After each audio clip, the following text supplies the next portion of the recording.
द्या दावा दावा नवसाची पण हलवा काढला नवसाची जर हलवा काढलो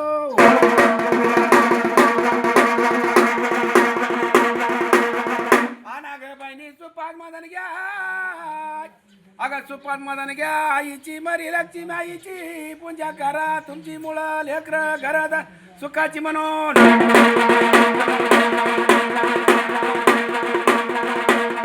बघा कळी अवघात माणसं बदलली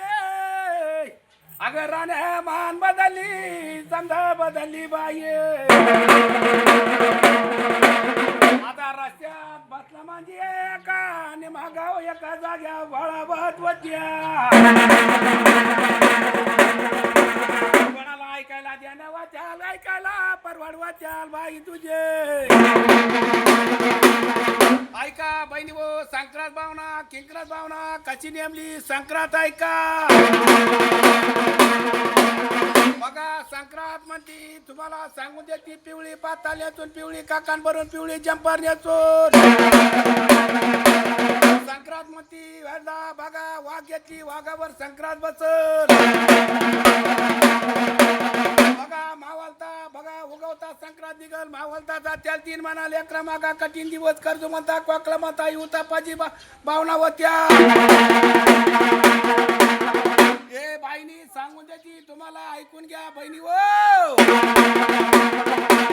बघा आता आमची राजी संपत आली बघा पुढली राजी करणार नाही आता तरी मानून घ्या देवाला कराड कोल्हापूरची लक्ष्मी आई आली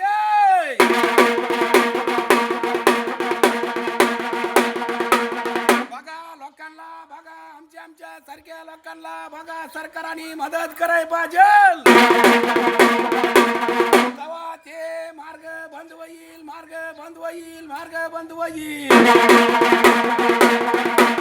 संक्रांत भावना किंक्रांत भावना 3 महिना मनसे मागा कठीण दिवस तष्टीकार कानात ऐका 14 तारीख संक्रांत म्हणती 14 तारीख बुधवारी संक्रांत निघ संक्रांतीची सवचीने लोकांनी पिवळी पाताल नेसू नका पिवळी काकण भरू नका पिवळी झंपर नेसू नका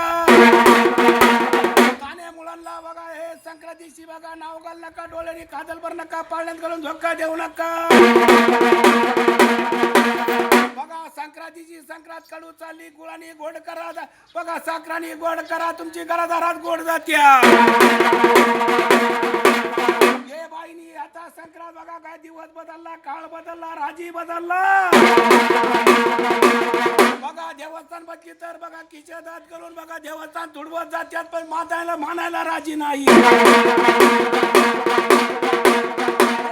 हे बाईवर कंट्रोल घेऊ नका पापी होऊ नका सारे लोक पाय पडा दाराची हुकूम देते जुनी लोककला आहे आणि ही कला मात्र सध्या विसरत चाललेल्या आहेत पुढील पिढी आणि अनेक आज चालूच्या पिढीला मात्र या कलेबाबत काहीच माहिती नाही आहे तरी अशा कलावंतांना शासनाने मानधन नक्की द्यावे अशी त्यांच्याकडनं अपेक्षा आहे आणि यांनी खूप छान अशी त्यांच्या गायनामधून माहिती सांगितली संक्रांतीबाबत हेही अतिशय महत्त्वाचे आहे आणि याबद्दल मात्र नक्कीच महाराष्ट्र शासनाने अशा जुन्या कला ह्या लोप पावत चाललेल्या असल्यामुळे अशा कलेला सध्याची पिढी महत्त्व देत नसल्यामुळे या लोकांच्यावरती उपासमारीची वेळ ही येत आहे आणि त्यामुळे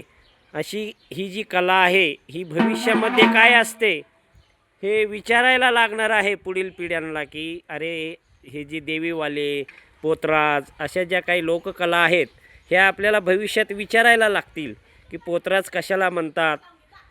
आणि देवीवाले कशाला म्हणतात त्याच्यामुळे महाराष्ट्र शासनाने ही कला जिवंत ठेवण्यासाठी प्रयत्न करावेत व या लोकांचा विचार करून यांना मासिक मानधन सुरू करावे अशी माफक अपेक्षा या जुन्या कलाकारांची असते आपण त्यांची आता माहिती घेणार आहोत